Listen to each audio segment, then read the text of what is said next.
All right, last section, section 10.8. So this is on the multiplication rule for probabilities. So we learned in that last section, 10.7, that when we see the word or, we're going to be adding. When we see the word and, we're going to be multiplying. So that's what we're going to be doing in this section, these ands. All right, so two events, A and B, are independent if the fact that A occurs does not affect the likelihood of B occurring. Two events, A and B, are dependent if A occurring has some effect on B occurring. Okay, so this is different than mutually exclusive. Mutually exclusive was something happening at the same time. This is two things happening in succession and asking, hey, does this one affect this one? All right, so independent means this happening has no effect on the next thing. Okay, dependent means this happening absolutely affects the next thing. So these definitions are on the formula sheet. So we have the independent and dependent, and we are going to have probabilities associated with those soon enough. But let's just start off with some examples of trying to identify independent and dependent events. So this is similar to homework problems 1 through 4, and you just have to label them as independent or dependent. So a father having, oh no, the answer's peeping out. A father having brown eyes and his son having brown eyes. All right, well, answer's right there. Why? Why is this dependent? If a father has brown eyes, why does that affect the likelihood of his son having brown eyes? Well, it's called genetics.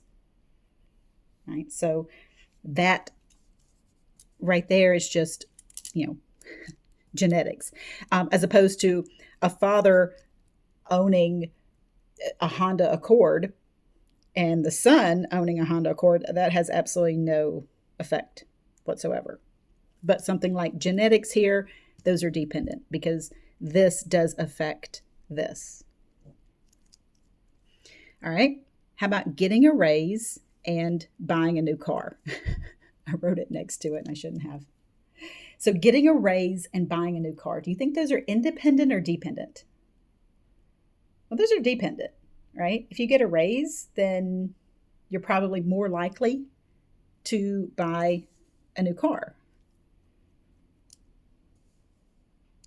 How about owning a beagle and having a high IQ? Do you think that somehow owning a beagle makes you have a higher IQ? Those aren't related at all. So those are independent events. How about tossing a coin and drawing a card? Does what the coin land on affect what card you're going to draw? Absolutely not, right? Just kind of almost weird to even think that it would. But yeah, those are independent.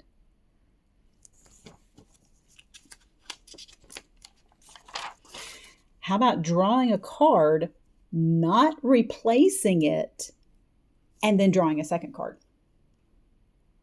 Does that somehow affect each other? The drawing of the first card, does that have an effect on the drawing of the second card? Well, yeah, because if you don't replace it, now the deck is modified, right? So that drawing that second card, that likelihood is affected because we don't have the same total number of cards. We don't have the same deck that we're pulling from. So yeah, that's absolutely dependent. That first event had an effect on that second. So just for future reference, if you're not replacing something, just because there's a lot of card kind of questions that show up, not replacing means dependent. Replacing is independent. If you replace the card, now you've got the same deck that you're pulling from for the first card and the second card. Okay, so if A and B are independent, then I'm just going to scooch this down a little bit. If A and B are independent, then the probability of A and B is just the probability of A times the probability of B. That means the probability of A occurring and then the probability of B occurring. So we're able to just multiply those two together. Now, if they're dependent, then we get what looks like a little bit more kind of convoluted formula here. And that is the probability of A times the probability of B given that A occurred.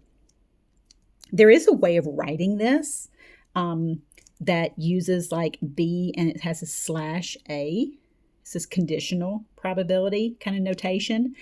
But I'm choosing to not use that notation because I don't want to confuse you. This is the last section, right? Let's try not to throw too much at you. Let's try to keep this as, let's try to end on a high note, right? So I'm just saying as the probability of B given that A occurred. This will be easier seen than said. All right. I know this sounds wild, but bear with me. When I show you an example, maybe it'll make sense.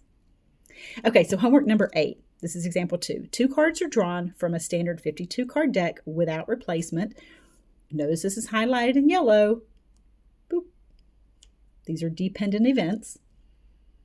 So if they're dependent events, we're going to be using this formula right here.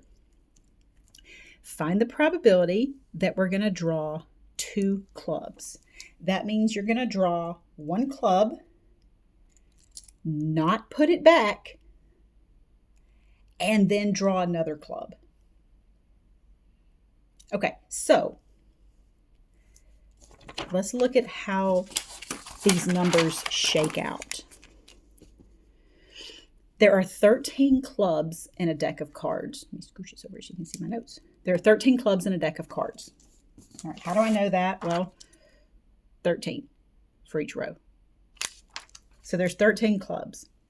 So the probability that the first card is a club is just 13 clubs out of 52 cards. The drawing these in succession of 1 club and then another club, the and is my multiplication. The probability of the second club, this is this part right here. The probability of the second club given that the first one occurred. So I have it as 12 over 51. Why do you think that's the case? Well, because I didn't put that card back. So I pulled out a club. There were 13 of them. I pulled out one and I didn't put it back. So now there's only 12 clubs that I have to pick from. And there's only 51 cards left because I did not put that card back. If I did put the card back, this would be 13 over 52 times 13 over 52. But because I didn't, this right here, this probability was affected by this one. Okay? That is what made these dependent events.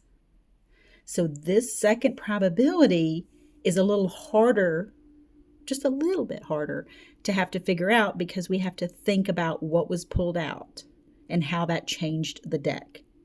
So 1 club came out. So here, 13 over 52. Once that club came out and didn't go back in, now I've only got 12 clubs and 51 cards.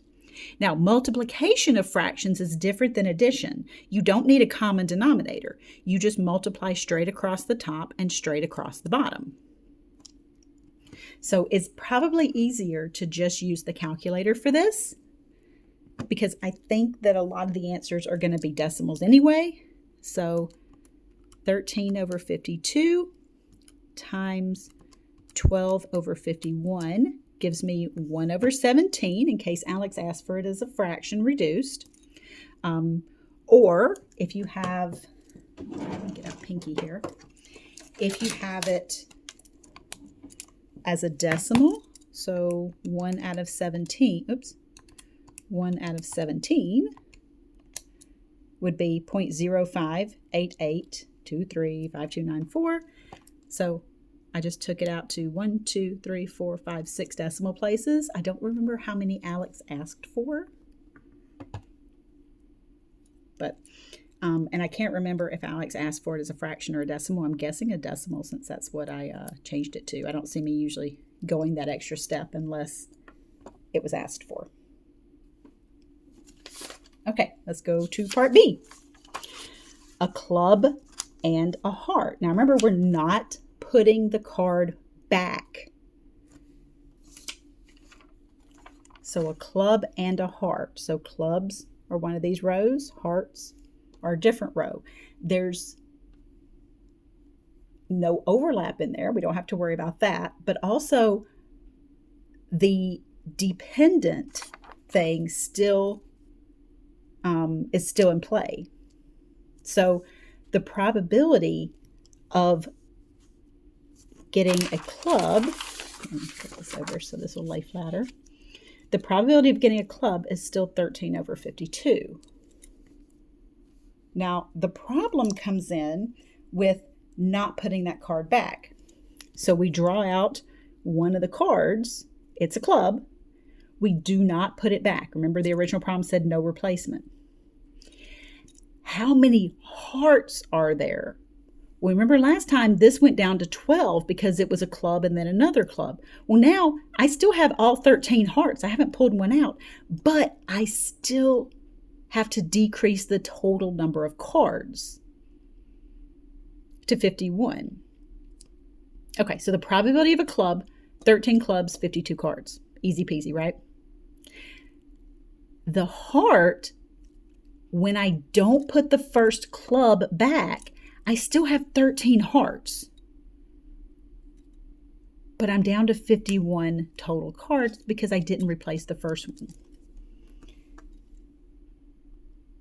All right, so this is going to be 13 over 52 times 13 over 51, which is 13 over 204. Now, I just used the calculator since it had to be a decimal.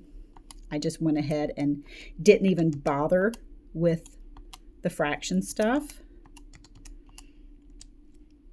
I just typed it in as division. I didn't even bother with the fraction stuff. So this must be because Alex asked for it as a decimal. So I did put in parentheses to tell the calculator that this was all one fraction and this is all one fraction. So there's my decimal version for this probability. Okay, example 3. This is like homework 5 and 6.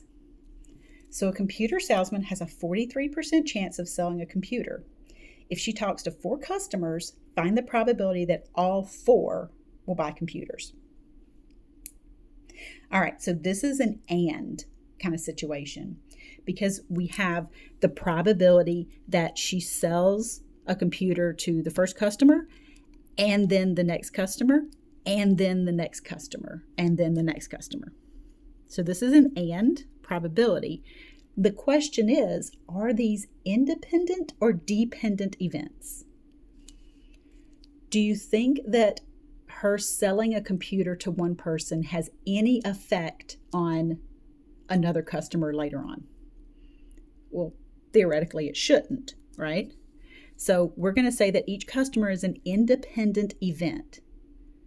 That means that there's no effect from one sale to the next.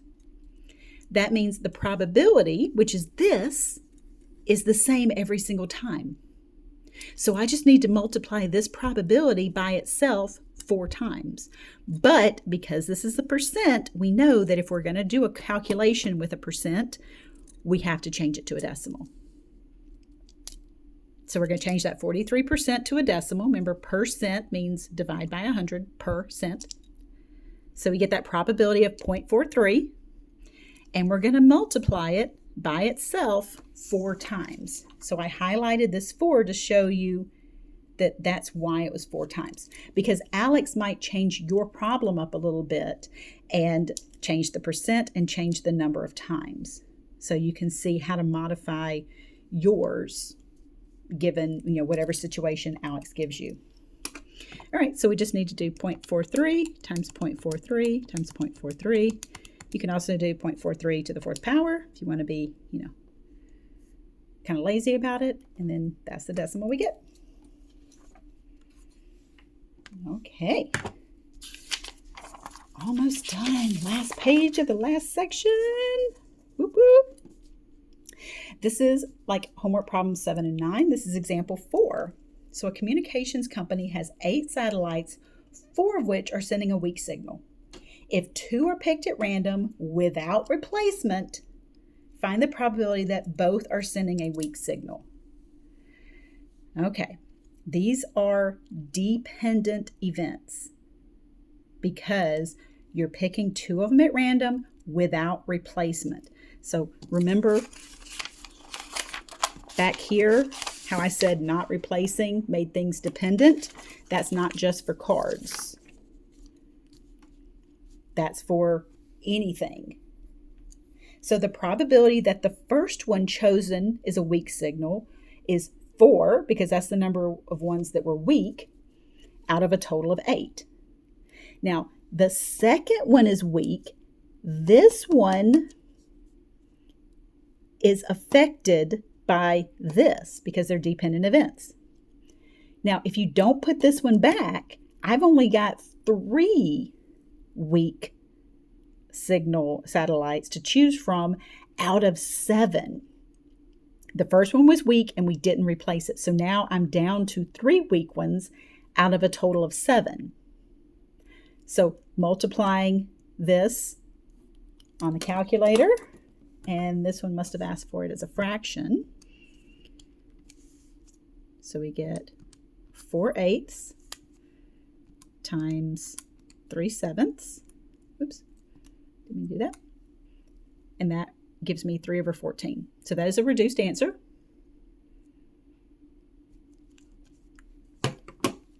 Okay, last one. A class has 14 men and 15 women, all who submitted homework papers. 2 different homework papers were selected at random find the probability that both papers belong to women. All right, so we're going to select 2 different homework papers. So we're going to select one and then select another one. First question we need to ask ourselves is, are these dependent or independent events? Well, the papers are different. So we go ahead and have to assume they're selected without replacement. That's because Alex did not explicitly say so. So I'm not really a big fan of this, but Alex did say that, it did not say so. So that's why I picked this one. But it's assumed that it's without replacement. So we pick a paper and then pick the second one. That way you don't pick the same one twice. So it's kind of hidden in this word right here. It says 2 different ones. That's why this without replacement is implied, even though it's not explicitly stated. Because if you put it back, there's a chance you could have gotten the same paper twice. So it is dependent events. So these are, dependent events. Okay, so the probability of the first paper belonged to a woman is 15 out of a total of 29. Now, where did I get 29 from? Well, 14 plus 15. There's my total.